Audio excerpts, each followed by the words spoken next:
Hello everyone, so today in this video I'm going to share how to add music in Instagram story. So firstly open your Instagram account. Now upload a story.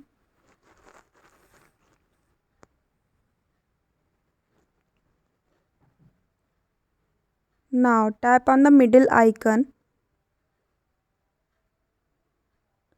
Now here you can see a music option, so just tap on the music.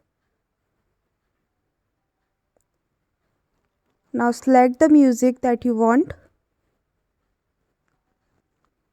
Now tap on done. Okay.